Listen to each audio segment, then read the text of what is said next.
네, 안철수 대표의 오른팔, 바로 박선숙 의원이죠. 오늘 검찰에 출석을 했습니다. 안철수 대표 아주 최측근이라고 할 수 있는데요. 김수민 의원의 예전 모습, 그리고 오늘 박선숙 의원이 검찰에 출석한 모습까지 이어서 보시겠습니다. 허위계약서 작성에 왕주현 부총장의 지시가 있었던 게 사실입니까? 조사에 성실히 응했습니다. 당 차원에서 지시나 보고하신 적이 있나요? 당에서 시켰다는 얘기가 나오고 있는데 어떻게 생각하십니까? 제가 한 말씀 드리겠습니다. 기대하고 지지해주신 많은 분들께 큰 걱정을 끼쳤습니다. 정말 죄송합니다. 조사에 성실히 임하고 사실관계를 밝히는 데 최선을 다하겠습니다. 검찰 조사에서 어떤 부분이 집중적으로 소명하실 건가요? 선생님 진정하시는 건가요? 리베이트 관련해 당 차원의 지시나 보고가 있었습니까? 박선숙 의원 오늘 모습인데 다른 질문에 대답은 안 하고요. 그냥 심려를 끼쳤다 본인이 하고 싶은 얘기를 합니다. 지금은요, 핵심은 이거라고 봅니다. 네. 요번 저 문제가 말이에요. 네. 김수민 의원 브랜드 호텔, 어떤 김수민 의원이라고 하는 한 개인의 어떤 비리인가, 아니면 당이 조직적으로 개입한 것인가, 이게 네. 가장 핵심적인 것 같아요. 그런데 지금 김수민 의원이 얘기하는 거랑 왕주현 부총장이 얘기하는 거랑 완전히 180도 다르지 않습니까? 나는 그냥 김수민 의원은 날 가지고 꼬리 자르게 하지 말라. 네. 나는 희생양이 될 수 없다. 당신들이 다 지시해서 난 그렇게 했을 뿐이다라는 얘기고, 이 왕주현 부총장이나 박선숙 총장도요, 지금 들어가서 진술하는 게 대략적으로 왕주현 부총장이 했던 거랑 그 기조상 일치하지 않을까 이렇게 보여지거든요. 그러니까 이거는 김수민 의원이 당의 지시로 의해서 했다라는 것은 아니다. 우리는 당 차원에서 개입하는 바는 없다. 이런 식의 논리로 가져가지 않을까 보여집니다. 저희가 이 칼날 위에 선 세 사람의 얘기를 한번 간단한 두 단어씩으로 준비를 해봤어요. 박선숙 의원은 반격, 김수민 의원은 폭로. 바로 이제 김수민 의원이 먼저 폭로를 했습니다. 당의 지시에 의해서 허위로 네. 한 것이다. 왕주현 부총장의 지시였다. 그렇다면은 그 왕주현 부총장 지시하는 동안 박선숙 의원은 몰랐을까요? 그러니까요. 그러니까 이제 박선숙 의원의 최후의 카드는 왕주현 사무총장 오늘 이제 구속영장 만약에 그 적부심에서 그 발부가 돼갖고 영장이 집행된다면 그만큼 박선숙 의원으로서도 이제 더 방어하기 힘들어지고 더 곤혹스러운 상황이 되는데 최후의 카드로서는 왕주현 부총장과 자기 자신 간에 어떤 자를 수 있는 모를 만들지 않겠는가. 그거는 왕주현 부총장이 자의적으로 사무총장 모르게 자의적으로 향한 행위지 네. 내가 지시하거나 내가 개입한 적은 없다 하면서 왕주현 선에서 꼬리를 자르고 본인은 빠져나오려고 하는 게 일단 이제 박선숙 의원이 쓸 수 있는 최후의 카드 아닌가. 근데 1차적으로는 김수민 의원 그 선에서 이 네. 문제를 마무리했으면 제일 좋겠다라는 게 네. 이제 박선숙 의원의 희망사항이 아닐까 보여집니다. 보면은요, 결국 그러면 이 두 분도 교감이 좀 있었던 걸로 알고 있는데, 그러면 이분은 지금 왕주현 부총장입니다. 폭로를 했고요. 박선숙 의원은 꼬리 자르기를 하고요.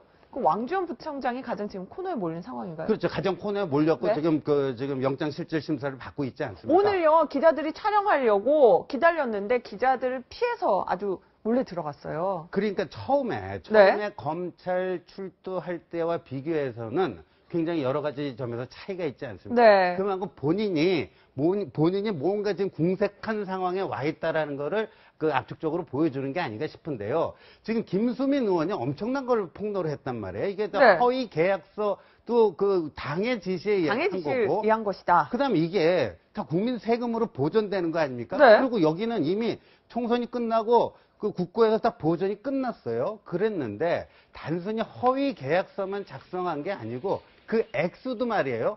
부풀려서 작성해가지고 선관위에 신고를 했다라는 네. 겁니까? 실제는 뭐 40억을 썼는데 42억을 쓴 것처럼 2억을 부풀려서 네. 예를 들어서 허위로 신고하고 그거를 보존받았다면 이건 그야말로 세금 도적질을 한 거거든요. 네. 그러면 그 김수민 의원하고 무관하게 또 이거는 왕주현 부총장이 뭔가 저지른 이런 거라고 할 수가 있는데 그렇다면 그게 박선숙 의원하고 어떤 관계였는가? 사무총장, 부총장 관계였기 때문에 이게 공모가 된 건지 네. 아니면 왕주현 부총장의 단독 행위였는지 네. 뭐 이런 것들이 또 쟁점이 되지 않을까. 그러니까 왕주현 부총장은 처음에는 검찰 출석할 때만 해도 웃음을 보이기도 했거든요. 그렇죠. 여유를 네. 보였는데 지금은 어떤 말도 할 수 없는 상황인 그렇죠. 거죠. 그리고 그 이후에 네. 여러 가지 그 불리한 물증들이 나오지 않았습니까? 네. 김수민 의원이 그 홍보업체에 보낸 그 이메일도 나왔었고요. 네. 그러다 보니까 지금 이제 처음에 이제 국민의당에서 당과는 무관하다. 당으로 부당한 자금이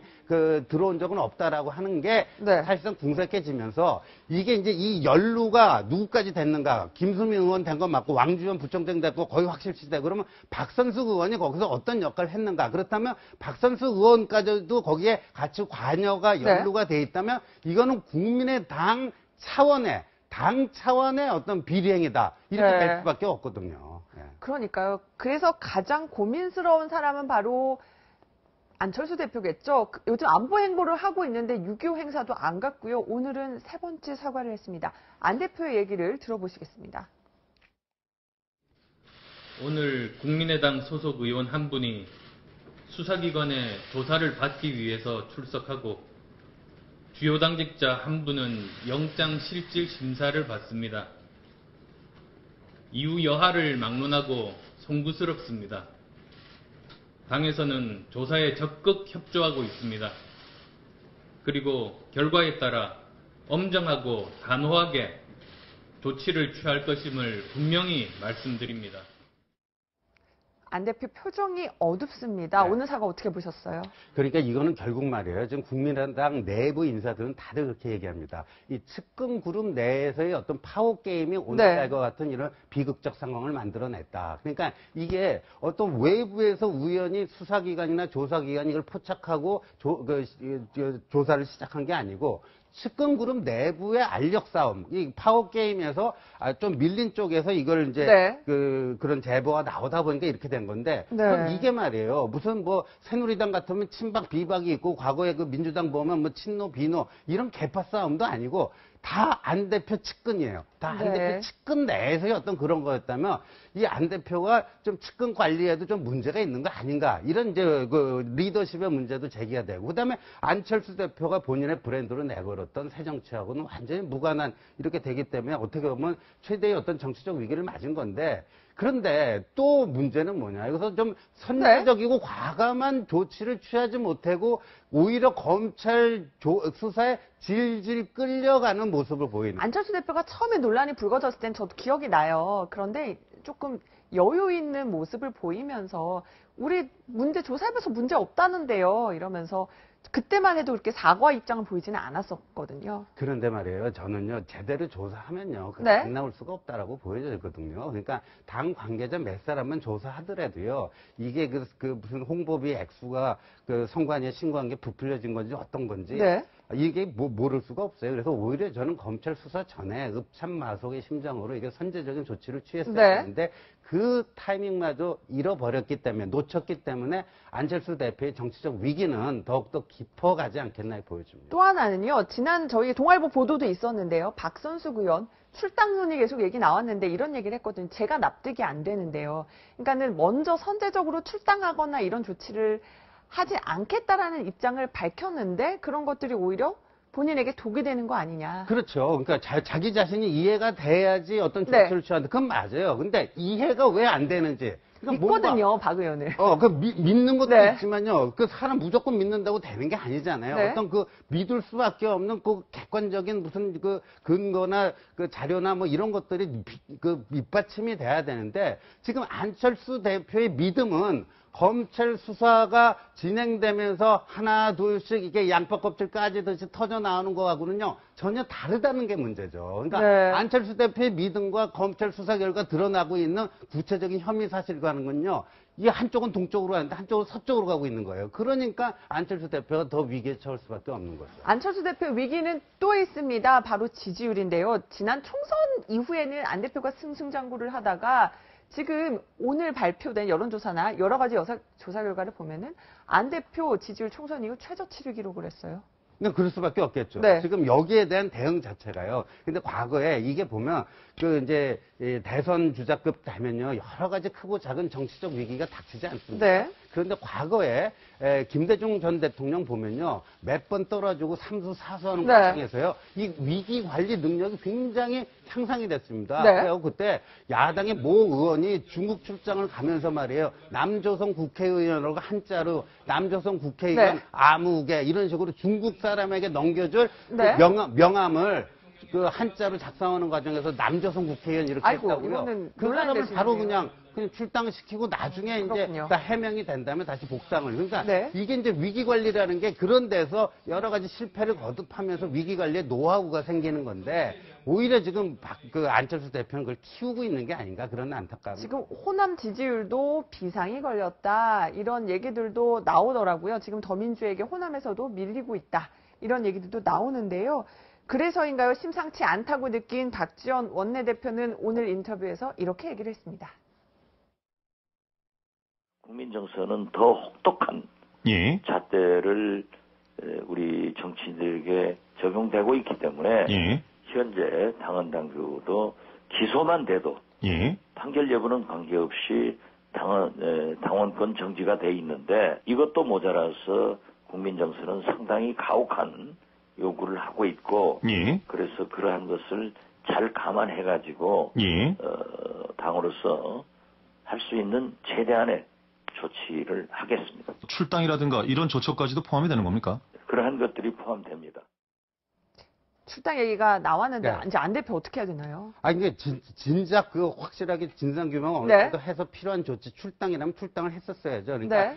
기소가 되면 당원권 정지되는 거 있잖아요. 이게 뭐 새정치의 표상처럼 얘기되는데요. 네. 이게 새누리당은요 한나라당 시절부터 벌써 15년 전부터 이거 실천하고 있어요. 네. 그러니까 기소되면 당원권 정지되는 거는 다른 당에서 이미 다 하고 있는 거니까 네. 새정치라고 얘기할 수도 없고요. 근데 비례대표는 말이에요. 다 아시다시피 본인의 의지로 탈당을 하면은 네. 배지가 없어져요. 배지가 떨어지고 비례대표 의원직을 상실하게 되지만 네. 출당이라는 거는 자의에 의한 게 아니고 타의에 의해서 밀려나가는 그렇죠. 거 아닙니까? 네. 그 경우에 의원직은 유지가 되거든요. 아, 그렇군요. 그러니까 일단 내보내놓고 소속 의원이 그리고 이제 되군요. 기소가 되면 재판을 받을 거 네. 아닙니까? 그럼 재판을 받으면 재판 결과가 나올 거 아니에요. 거기서 혹시라도 무죄가 나오면 아이고 그동안 힘들었다. 돌아오면 잘 되는 참아줬다. 거죠. 돌아오시라 하면 되는 거고요. 거기서 유죄가 나오면 그걸로 정리하면 되는 건데 어떻게 보면 이렇게 선명한 솔루션이 있는데 굳이 이렇게 그걸 하고 있는 게 오히려 안철수 대표의 그 우유부단함을 보여주는 거 아닌가 하는 그 지적도 있습니다.